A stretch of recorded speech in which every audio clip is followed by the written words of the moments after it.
उसके बाद और क्या चेंजेस आए या आ सकते हैं। इस वक्त करंट मॉडल आपके सामने स्लाइड में लेफ्ट साइड पे है। किसी भी इदारे में एक हायरार्किकल मॉडल पाकिस्तान जैसे मुल्कों में आज भी प्रेवलेंट है। सेल्फ सफिशेंसी स्ट्रक्चर पहले सेल्फ सफिशेंसी पे था, अब इंटरडिपेंडेंसी पे आ गया है। वर्कर एक्सपेक्टेशन पहले थी जॉब सिक्योरिटी, अब प्रोफेशनल एंड पर्सनल ग्रोथ पे आ गई है। वर्क फोर्स पहले होमोजीनियस थी, अब कल्चरली डाइवर्स है। वर्क पहले होता था इंडिविजुअल्स करते थे, अब टीम्स कर रही हैं। मार्केट पहले डोमेस्टिक थी, अब ग्लोबल हो गई है। जिसको इकबाल ने कहा है कि बना है सारा जहां में खाना, हर कोई बादाखार होगा। तो पूरा दुनिया एक बादाखारी पे मशगूल है। इसका मतलब है कि कम्युनिकेशन का फ्लो ओपनली अवेलेबल है और जब चाहूँ जहाँ चाहूँ तेरा दीदार हो जाए कि जो मैंने शेर पढ़ा था उसकी अमली तस्वीर दुनिया में हमें नज़र आती है। कंपेटिटिव एडवांटेज मुसाबकत का जो बेहतरीन इंडिकेटर पहले आपके पास था कि सस्ता कौन बेचता है, अब है कि जल्दी कौन देता है। सस्ता एक साइड पे हो गया है और स्पीड ऑफ डिलीवरी और प्रोसेस ऑफ डिलीवरी और क्वालिटी ऑफ डिलीवरी पे बात हो रही है। फोकस पहले प्रॉफिट पे था, अब कस्टमर पे है कि कस्टमर को डिलाइट दोगे तो प्रॉफिट ऑटोमेटिकली आएगा। ये टोटल क्वालिटी मैनेजमेंट की ऑफ शूट है जिस पे हम बात कर रहे हैं। और क्या चेंजेस आए? और चेंजेस आए हैं, पहले रिसोर्सेज थे मनी के, दैट इज कैपिटल, अब रिसोर्सेज इंफॉर्मेशन। अब इंफॉर्मेशन एज में information is anything everything and with information you are king and you are king maker. तो रिसोर्सेज अब no more money alone but rather information के invest कहाँ करना है। Governor used to be consisting of board of directors, now governance is consisting of सारा जहां में खाना। पूरा मुल्क आपका गवर्नेंस का आपको डिक्टेट कर रहा है कि आप अपने इंटरनल स्ट्रक्चर को और गवर्नेंस को कैसे अमेंड करें, चेंज करें, मॉडिफाई करें। Quality used to be affordability, जो अफोर्डेबल जिसके पास पैसे ज़्यादा हैं, जो रिच है उसको क्वालिटी मिलेगी। अब क्वालिटी नो कंप्रोमाइजेस।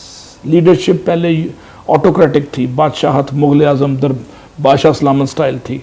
अब जनाब लीडरशिप इंस्पिरेशनल, उसमें रूह को गरमाना और कल्ब को एक नए जज्बे से सरशार करना, ये लीडरशिप का काम है। लीडरशिप का काम है जज्बे और जुनून को बढ़ाना और खौफ को शौक़ में तब्दील करके और जुनूनियों से दीवानावार काम लेना। ये लीडरशिप का नया तरीका वारदात है जो कॉर्पोरेट गवर्नेंस में डोमिनेंट होता जा रहा है।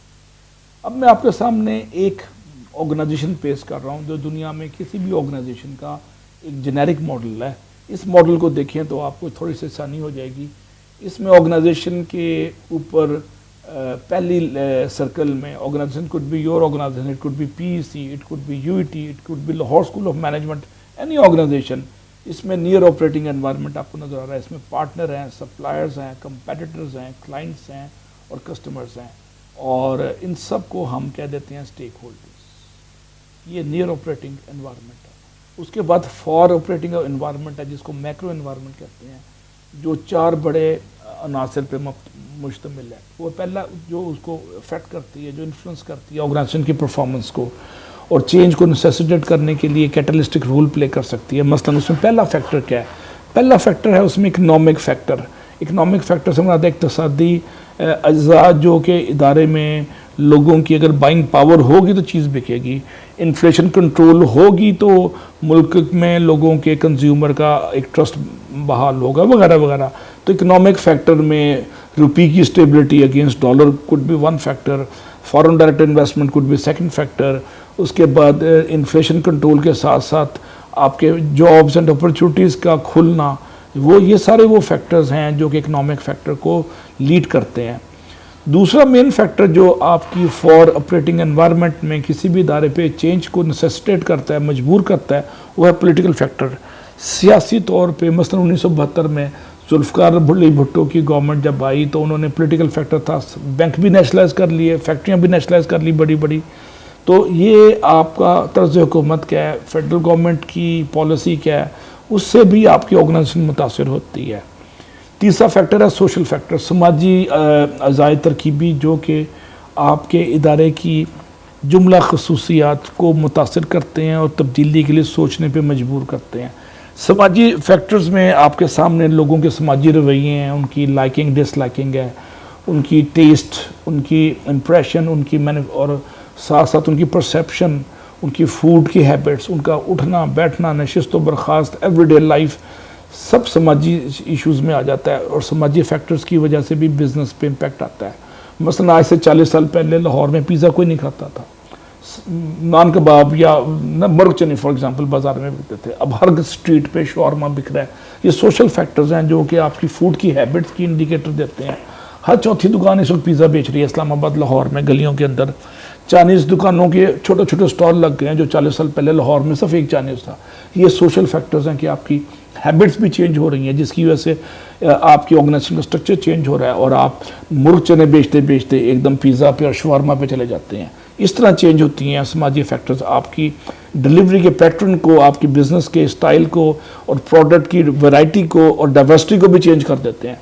फिर आखिरी चीज़ है टेक्नोलॉजिकल फैक्टर्स। टेक्नोलॉजी अभी हमने कभी सोचा भी नहीं था इससे 15 साल पहले कि इंजीनियरिंग काउंसिल पूरी दुनिया को वेबिनार पे 2-2, 4-4 घंटे, 6-6 घंटे की ट्रेनिंग देगी। लेकिन टेक्नोलॉजी मैच्योर हुई, अफोर्डेबल हुई, सस्ती हुई, तो अब दुनिया में ये मिरेकल हो रहे हैं जो पहले मिरेकल लगते थे, अब this is norm, this is everyday life. और ये एक दुनिया में टेक्नोलॉजी ड्रिवन चेंज आ रहा है जिससे बिजनेस भी फ़ायदा ले रहा है। मेरी क्लासें, मेरी खुद अपनी ट्रेनिंग्स घर बैठे बैठे हैं और मैं इनको मैं मैनेज करता हूँ घर बैठे हुए। तो ये दुनिया में एक चेंज ये आ गया है। अब इसके बाद हम थोड़ी सी बात करते हैं फिलॉसफी ऑफ चेंज पे। चेंज एक बड़ा जांगुसल मरहले शौक का नाम है। इसमें बड़ी दुश्वार गुजार रस्तों से गुजरना पड़ता है, जो बंजर ज़मीन है, जिसमें बेयकीनी है। और इसमें कामयाब वही लोग होते हैं जो साहिब यकीन हो, अपनी क़ुव्वत यकीन के साथ और ज़ौक़ यकीन के साथ वो तब्दीली ले आते हैं। मसलन महातीर मोहम्मद के पास ज़ौक़ यकीन था तो क़ुव्वत यकीन था, वो चेंज ले आया और उसने डेवलप कर दिया मलेशिया को। इसी तरह साउथ अफ्रीका में का जो फादर द नेशन था नेल्सन मंडेला, उसकी क़ुव्वत यकीन थी और उसने 4 से 6 साल में साउथ कोरिया को आज़ादी के फ़ौरन बाद तरक्की पे रस्ते पे इस्तवार कर दिया। इसी तरह चाइना में 1979 में डेंग ज़ियाओपिंग की लीडरशिप आई और उसने अगले 25-30 साल में slow and steady wins the race के मुताबिक उसने चाइना को एक नई तरक्की की राह पे गामजन कर दिया। तो पाकिस्तान में भी चेंज की फ़िलासफ़ी को अभी तक समझा नहीं गया, इदारों के अंदर भी, ख़ासतौर पर टेक्निकल इदारों के अंदर। इंजीनियर्स उसको आफ्टर थाट समझते हैं, वो समझते हैं ये कोई अफसानवी चीज़ है, ये किताबी चीज़ है। और चेंज सिर्फ बिहेवियर से या इंसानों की सोच से नहीं आता, चेंज सिर्फ आता है मशीनों से या प्रोडक्टिविटी बढ़ाने से। तो मैं आपको छोटी सी मिसाल दूंगा जो आपको स्क्रीन पर नज़र आ रही है। और इस मिसाल में जैसे कि आप देख रहे हैं कि एक आपकी वो है कैटरपिलर, जिसको उर्दू में गालिबन लार्वा टाइप कोई चीज़ कहते हैं। ये घास में और दरख्तों के नीचे छुपता है कि इसको चिड़ियाँ और कौवे या तोते ना खा जाए, और एक जांगुसल मरहले शौक से गुजरता है। दुश्वार तरीन अंधेरे में और उजाला इसको मिलता ही नहीं है। और ये कीड़ा, एक छोटा सा लार्वा, रेंगता वन फाइन मॉर्निंग उसमें से एक सुराख होता है और सुराख में ज़ोर लगा के तितली बाहर निकल आती है, लार्वे का ढांचा पीछे रह जाता है। और तितली खुशनुमाई और तरक्की और ख़ूबसूरती का सिंबल है। तरक्की के साथ अमन, खूबसूरती, दोस्ती और पायदारी और खुशनुमाई का तस्वुर मलजूम है। तो चेंज का ये प्रोसेस अल्लाह ताला ने एक छोटी सी मिसाल से आपको दी है। और एक बड़ी मशहूर स्टेटमेंट है एक ग्रीक स्कॉलर की, कहता है कि दुनिया में हर चीज़ में तबद्दुल है, तगय्युर है, चेंज है, लेकिन किस चीज़ में चेंज नहीं है?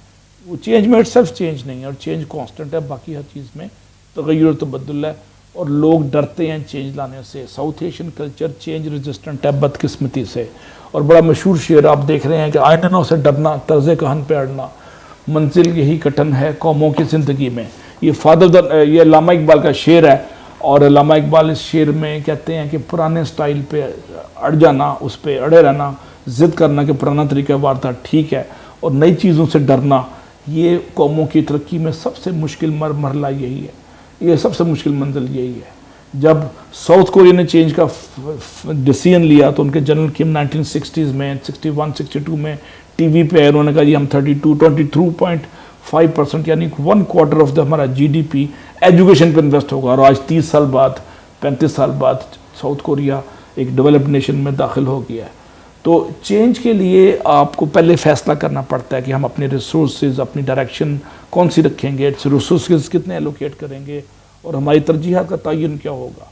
अब चेंज की ज़रूरत क्यों आ गई? कुछ मैंने ग्लोबल आपको एक्सपोजर दिया पहले 15-20 मिनट में कि दुनिया में चेंज नेसेसिटेट हो गया है। अब फोर्सेस फॉर चेंज कौन सी हैं, ये आपके सामने स्क्रीन पर नज़र आ रहा है। वर्चुअल ऑर्गेनाइजेशंस हैं, इस वक्त हम वर्चुअल लर्निंग है।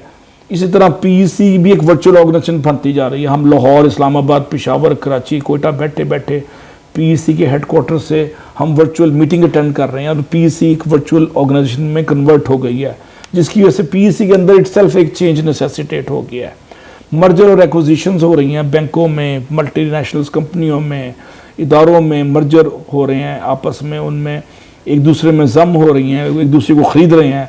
और सबसे बड़ा चेंज दुनिया में है नॉलेज इकॉनमी। 1990s के शुरू में हम इंफॉर्मेशन इकॉनमी में एंटर हुए थे और सन 2000 ऑनवर्ड हम नॉलेज इकॉनमी में आ गए। अब नॉलेज इकॉनमी में हर 4 साल बाद, 3 साल बाद बॉडी ऑफ नॉलेज का वॉल्यूम डबल हो रहा है। यानी पहले बॉडी ऑफ नॉलेज को डबल होने में पहले 5000 साल या 4000 साल लगे थे, उसके बाद फिर 100 साल लगते थे बॉडी ऑफ नॉलेज को डबल होने में, फिर 50 साल, फिर अब अल्टीमेटली हर 4 साल 5 साल बाद दुनिया का existing body of knowledge double हो रहा है। और दुनिया ऑपरेट कर रही है एक नई इकॉनमी में। इंडस्ट्रियल इकॉनमी ख़त्म हो गई है, नॉलेज इकॉनमी आ चुकी है और अगली जो वर्जन इसकी होगी गालिबन वर्चुअल इकॉनमी होगी कि आप विजुअलाइज करेंगे, इमेजिन करेंगे और आप इकॉनमी में अपना रोल प्ले कर रहे हैं। और इसमें सबसे अहम फैक्टर इंफॉर्मेशन टेक्नोलॉजी का जोर है। आने वाले ज़मानों में आपको इंटरनेट ऑफ थिंग्स और उसके बाद डीप लर्निंग और मशीन लर्निंग और डाटा साइंसेस की वजह से मिरेकल होंगे। आप सोच भी नहीं सकते आप 5 साल बाद, 8 साल बाद दुनिया की हालत क्या होगी। एक फोरकास्ट है कि दुनिया में 80% ऑफ जॉब्स जो भी हैं ख़त्म हो जाएंगी, जिसमें ड्राइविंग भी शामिल है। ड्राइवरलेस कारें और ड्राइवरलेस एरोप्लेन्स और ड्राइवरलेस टैक्सीज और फ्लाइंग टैक्सीज आपको लाहौर में मिलेंगी 10 साल बाद। मैं बड़े वसूख से कह रहा हूँ। अब इस नॉलेज इकॉनमी के लिए क्या हम तैयार हैं? अगला सवाल ये है। Answer may not be yes. Privatisation की वजह से भी हम मजबूर होंगे कि अपने सरकार के ऊपर जो सब्सिडाइज सर्विसेज मिलती थी वो भी Aahista Aahista free market economy में ऑपरेट होंगी। डिजिटल गवर्नेंस अगला पॉइंट है कि सरकार भी अपने स्टाइल को डिजिटाइज कर रही है। अब आप देखें कि एक डिजिटल गवर्नेंस है और एक डिजिटल कन्वर्जेंस है।